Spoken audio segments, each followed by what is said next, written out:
बिस्मिल्लाहिर्रहमानिर्रहीम। नाज़रीन कराम, अस्सलाम वालेकुम। वॉइस ऑफ जर्मनी की उर्दू नशियात में प्रोग्राम हालात हाज़रा के साथ हम आपकी खिदमत में हाजिर हैं। आम तौर पर इतवार के रोज़ या वीकेंड पर हम प्रोग्राम नहीं करते, एक मुस्तकिल छुट्टी का दिन रखा हुआ है। लेकिन पाकिस्तान में जो सूरत हाल दरपेश है, ख़ुसूसन पंजाब में, उस पर मुझे अमेरिका से हमारे एक दोस्त हामिद खालिद साहब ने ईमेल किया और ये जानना चाहा कि भाई पाकिस्तान से मैं एक स्पेशल प्रोग्राम करूं, किसी दानिशवर को लूं और जो कुछ अखबारात में शाया हो रहा है, असल हकीकत क्या है, इस बैकग्राउंड क्या है सारे मामले की, वो जो है सुनना चाहते थे। इसलिए मैंने अपने दोस्त, अपने दानिशवर जनाब सलमान आबिद साहब, जिनके कालम बड़ी बाकायदगी के साथ कौम की रहनुमाई करते हैं, सियासतदानों की रहनुमाई करते हैं, आम स्ट्रीट मैन जो पाकिस्तानी है उसको वो गाइडलाइन देते हैं, उनसे रब्ता किया और आज दरख्वास्त की स्पेशल इतवार के दिन के वो हमारे प्रोग्राम में शरीक हों और हमें कुछ अपने तजिया जो है वो पेश करें। मैं ममनून हूँ सलमान आबिद साहब आपका कि आप तशरीफ ले आए और छुट्टी के दिन भी आपने आपको भी बहुत। बात वही है कि जो कुछ पंजाब में सूरत हाल दरपेश है, एक सवाल तो जो बाहर से रहने वाले हैं उनके जहन में ये पैदा होता है कि ऐसी सूरत हाल हमेशा पंजाब में क्यों पैदा होती है, बाकी सूबे इससे क्यों बचे हुए हैं, या इस जब भी पाकिस्तान के शुरू से देख लें अब तक, जब भी इस किस्म के मामलात मुल्क में पैदा हुए हैं सियासी तौर पर, उनमें पंजाब नुमाया है। इसकी क्या वजह है? इरफान साहब, बुनियादी वजह यह है कि पाकिस्तान में जो पंजाब की सियासत है उसकी बाकी सूबों के मुकाबले में सबसे ज्यादा अहमियत है और आम तौर पे कहा जाता है कि जिसके पास पंजाब की हुकूमत है पूरे पाकिस्तान में उसकी हुकूमत होती है। आपने माजी में देखा था कि मोहतरमा बेनजीर भुट्टो की वफाक में हुकूमत थी लेकिन पंजाब में उनकी हुकूमत नहीं थी, तो उनको एक बड़ी प्राइस पे करनी पड़ी थी। और फिर दूसरी बात यह कि पंजाब जो है वो बुनियादी तौर पे 1988 के बाद मुस्लिम लीग नून का एक बड़ा सियासी गढ़ समझा जाता है और मुस्लिम लीग नून की जो बेस लाइन है पॉलिटिक्स की,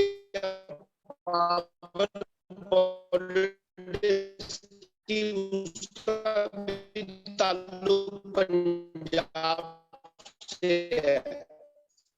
आपकी आवाज दोबारा वो हो रही है। और आज इस वक्त मरकज में भी पंजाब मुस्लिम लीग नून की हुकूमत है और पंजाब में भी मुस्लिम लीग नून के, आप देखिए अब ठीक है, मुस्लिम लीग नून की हुकूमत नहीं रहती तो फिर बराह रास्त उसका असर जो है मरकज की सियासत पे पड़ता है। यही वजह है कि मुस्लिम लीग नून की तवज्जो का मरकज जो है इस वक्त पंजाब की सियासत पर है और वो चाहते हैं कि किसी न किसी शक्ल में पंजाब में अपने इक्तदार को महफूज किया जा सके। लेकिन जो सूरत हाल नजर आ रही है वो काफी मखदूश है मुस्लिम लीग नून के लिए और पंजाब में जो सियासत तब्दील हो रही है उसका असर यकीनी तौर पे फिर मरकज की सियासत पे पड़ेगा। यही वजह है कि हमारे यहाँ जो पंजाब की सियासत है उसको सबसे ज्यादा अहमियत भी दी जाती है और वहां की जो पावर पॉलिटिक्स है वही डिटरमिन करती है कि वफाक की जो पावर पॉलिटिक्स है वो कैसे चलेगी। जो सूरत हाल दरपेश है इस वक्त सामने आई है, उसका आप नहीं समझते कि जो आईनी तशरीह आर्टिकल 63A की थी सुप्रीम कोर्ट ने, उसमें उन्होंने जिम्मेदारी पूरी नहीं की। उसमें ऐसे बहरल जिसे कहना चाहिए कि कमी मौजूद थी जिससे फायदा दूसरी पार्टी ने फायदा उठा दिया। हाँ, इसमें देखिए कॉन्स्टिट्यूशन तो बड़े वाजे तौर के ऊपर 63A के अंदर जो है ना वो पार्लियामेंट्री पार्टी के बारे में बात करता है। अलबत्ता 63A की तशरीह में एक बकायदा जो बात हुई वो फिर आपने देखा कि पार्टी हेड की बात आई थी। यही इबहाम था जिसका फायदा यहाँ पर उठाने की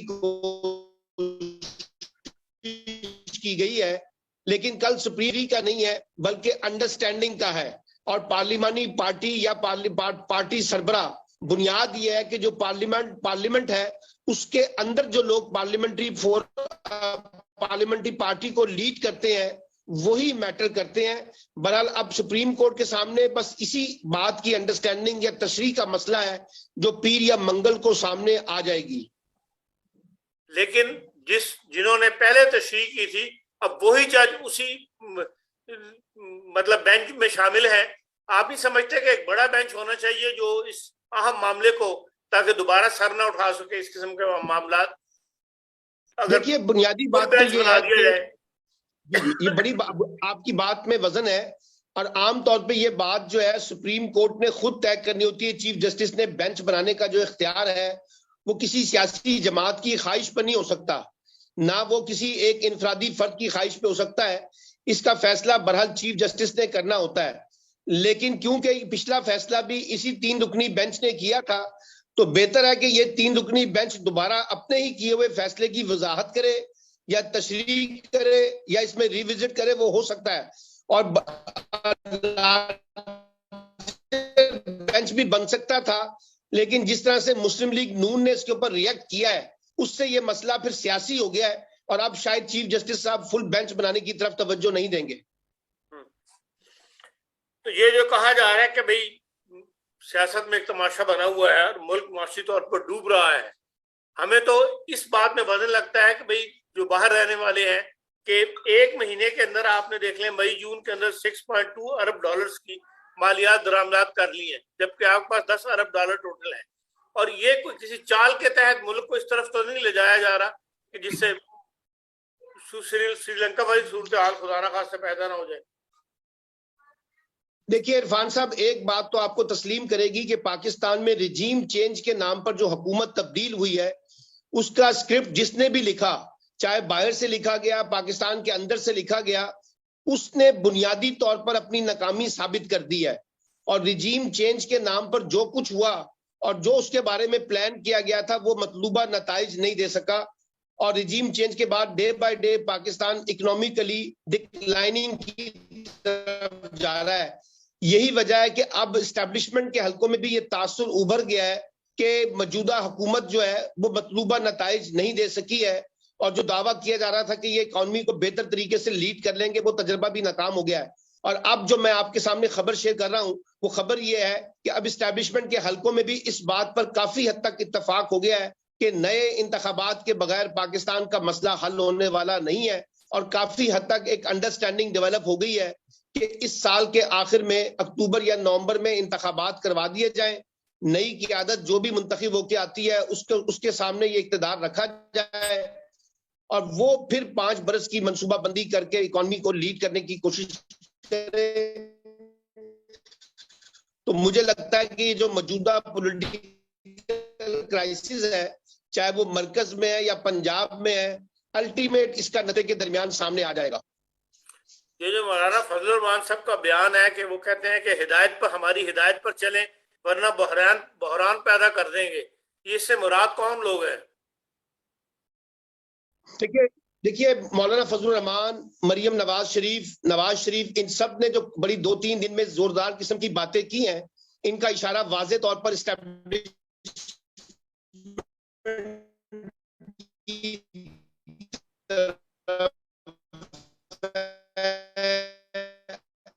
आवाज आपकी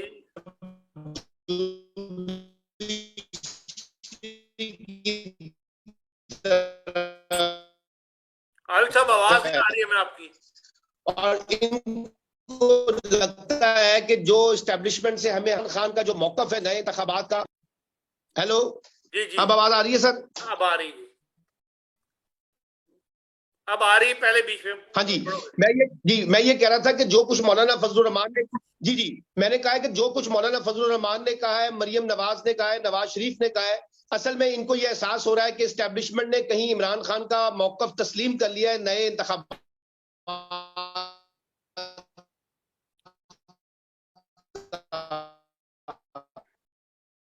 वो ये आवाज का मसला है जी।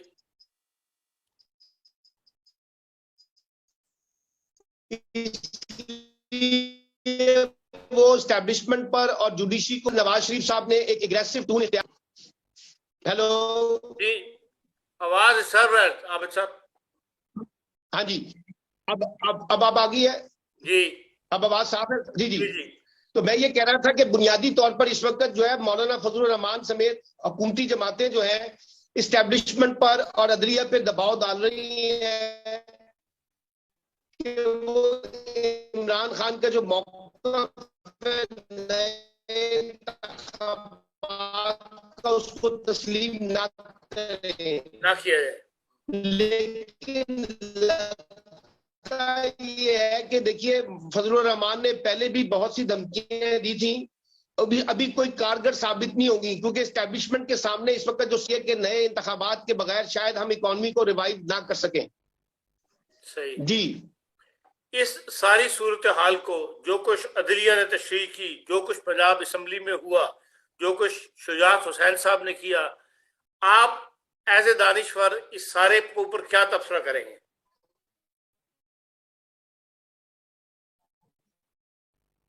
देखिए पावर पॉलिटिक्स लड़ी जा रही है, सब ताकत की लड़ाई है, और चौधरी शुजात का जो खत है वो भी एक ताकत की लड़ाई के कॉन्टेक्स्ट में देखिए, और उन्होंने वजाहत भी कर दी है कि वो इमरान खान से इसलिए नाला है कि वो इदारों पे तनकीद करते हैं, तो इसका मतलब है उन पे दबाव था कि ये वो खत जारी करें, लेकिन जो खत का लीगल प्रोसेस है वो फॉलो नहीं किया गया, ना पॉलिटिकल प्रोसेस फॉलो किया गया है, और ना सुप्रीम कोर्ट ने कुछ इस तरह की अपना जिसे कहते हैं फैसला दिया था। और एक जहन में रखिए इरफान साहब, ये जो इलेक्शन है पंजाब का, ये रन ऑफ इलेक्शन था, ये नया वजीर आला का इंतखाब, कुछ चीज तब्दील नहीं हो सकती थी, ना उम्मीदवार तब्दील हो सकता था, ना तरीकाकार तब्दील हो सकता था। अब जब कासिम सूरी साहब की रूलिंग जो है वो गैर आईनी करार दी गई थी, इसी तरीके से डिप्टी स्पीकर जो है मजारी साहब की रूलिंग जो है उसका भी कोई कॉन्स्टिट्यूशनल ग्राउंड नहीं है, इसलिए पाकिस्तान में कोई भी लीगल एक्सपर्ट्स जो है वो मजारी साहब की रूलिंग को जस्टिफाई करने के लिए तैयार नहीं है। खुद इरफान कादिर साहब जो उनके वकील पेश हुए थे, उन्होंने भी उससे माजरत की है, सिर्फ ये कहा है कि आपने जो पिछला 63A का फैसला दिया था उसकी वजाहत दरकार है। तो मसला ये है कि जो रूलिंग दी गई है डिप्टी स्पीकर की तरफ से वो एक सियासी मसला है और उसका आइन से कोई ताल्लुक नहीं है, और ये सबको पता मजारी साहब इस वक्त मुस्लिम लीग नून पीछे रह गई है, तो उन्होंने फिर एक अपनी रूलिंग देकर हमजा शहबाज के लिए ग्राउंड हमवार की है, लेकिन वो हमवार होती भी नजर नहीं आ रही। उम्मीद तो यही है कि पीर और मंगल को जब ये फैसला आएगा तो मुस्लिम लीग नून के लिए एक ज्यादा बड़ा सियासी धचका पैदा करेगा, और इरफान साहब इस बात का भी कभी इम्कान है कि पीर वाले दिन मुस्लिम लीग नून जो है उनके जो वुकला हैं शायद वो अदालती कार्रवाई का बाइकाट भी कर दें। पाकिस्तान बार काउंसिल इस बारे में क्या राय रखती है?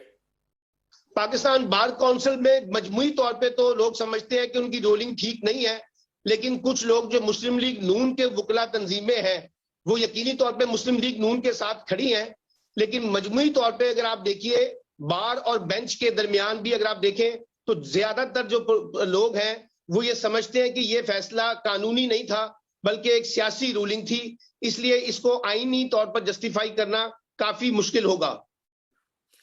इस सारी सिचुएशन में क्या मौजूदा वजीर आला जो है हमजा शहबाज शरीफ साहब वो असेंबली तोड़ने का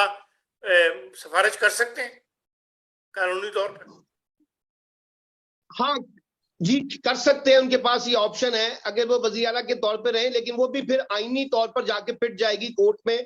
क्योंकि जो इस वक्त सूरत हाल है और जो कोर्ट का मूड नजर आ रहा है वो शायद कोई असेंबली तोड़ने की तरफ ना हो, लेकिन जैसे मैंने कहा कि ये इत्तफाक राय बड़े हलकों में हो गया है कि हमें नए इंतखाबात की तरफ जाना है, और वो मरकजी इंतखाबात भी होंगे और सूबाई इंतखाबात भी होंगे, इसलिए असेंबली का टूटना या ना टूटना मैटर नहीं करेगा। बहरहाल कौम जो है इस वक्त एक नए इंतखाबात की तरफ बढ़ रही है। अगर नए इंतखाबात हुए तो यकीनन फिर केयर टेकर गवर्नमेंट ही करवाएगी। जी बिल्कुल, एक निगरान सेटअप बनने वाला है जिसकी मुद्दत जो है 2.5 से 3 माह होगी, और वही इंतखाबात कराने की तरफ जाएगी, लेकिन उससे पहले कोशिश ये की जा रही है कि सियासी फरीकैन के दरमियान एक डायलॉग हो जाए जिसमें इंतखाबी इस्लाहात के हवाले से, इंतखाबियत की शफाफियत के हवाले से कुछ नए रूल्स ऑफ गेम्स तय हो जाएं ताकि सबका इस पे इत्तेफाक हो, और फिर निगरान हुकूमत जो है वो इंतखाबात करा के इक़्तिदार जो है वो जीतने वाले को मुंतकिल कर सके। तो रूल्स ऑफ गेम्स की कानूनी हैसियत क्या होगी? किसी असेंबली से पास करवाएंगे? रूल्स ऑफ गेम्स की कानूनी हैसियत ये है कि अगर इत्तफाक राय हो जाता है और कहा जा रहा है कि सदर मुमलिकत शायद ये इनिशिएटिव लेंगे और वो तमाम सियासी जमातों को कॉल करेंगे, उनके सामने ये बातें रखेंगे, और उसमें जो इत्तफाक होगा वो पार्लियामेंट से मंजूर होगा, और उसी की रोशनी में फिर असेंबलियां टूटेंगी और नए इंतखाबात का रास्ता इख्तियार किया जाएगा। और ये एक अच्छा रास्ता समझते हैं आप? देखिए जो मौजूदा गैर यकीनी सूरत हाल है, क्योंकि मरकज में भी जो इस वक्त शहबाज शरीफ की हुकूमत है वो 2 वोटों से कायम है, और पंजाब का बुरहान भी आपको पता है, और इकोनॉमी का जो क्राइसिस है वो भी आपको नजर आ रहा है। तो मुझे तो यही लगता है कि शायद अब मसला शायद नए इंतखाबात के बगैर हल नहीं होगा, क्योंकि अगर आपने इसके ऊपर बात पे बजत रहे कि हम इंतखाबात 2023 में जाके करवाएंगे अगस्त में, तो उस वक्त तक इकोनॉमी की सिचुएशन जो है वो आपके हाथ से निकल जाएगी और मुल्क एक बड़े शदीद सियासी और माशी बुरान का शिकार हो सकता है। बहुत शुक्रिया आपका सलमान आबिद साहब, आपने जो तरीका पेश किया और जो सियासी सूरत हाल इस वक्त दरपेश है और उसका जो हल आपने पेश किया है, हम भी उसी से मुत्तफिक हैं। आपका बहुत शुक्रिया कि आपने इतवार के रोज भी आज प्रोग्राम में शिरकत की। जी नाज़रीन, ये था हमारा आज का प्रोग्राम जो हमने स्पेशल कह लें संडे के दिन जो पाकिस्तान की सियासत है उसके हवाले से किया है, से आपके सामने पेश किया सलमान आबिद साहब का। बात यही है कि जैसे मुहावरा है कि एक गंदी मछली जो है वो सारे तालाब को गंदा कर देती है, और यही किरदार जो है इस वक्त मुस्लिम लीग काफ ने अदा किया, और एक लंबे अरसे से ये परवेज इलाही साहब और शुजात हुसैन साहब जो है एक ऐसा ही किरदार पाकिस्तान की सियासत में अदा कर रहे हैं जिससे मुसलसल मुल्क जो है वो पीछे की तरफ जा रहा है। और खुदा करे कि जल्द जो फैसले हों उनमें एक ऐसा मुस्तकिल हल जो है तलाश कर लिया जाए नए इंतखाबात का, जिससे मुल्क जिन खतरात की तरफ बढ़ रहा है उससे हम वापस असल पटरी की तरफ जो है मुल्क चढ़ चढ़े। इसके साथ ही इजाज़त दीजिए, इंशाल्लाह आज शाम को TIC मेमोरीज के नए प्रोग्राम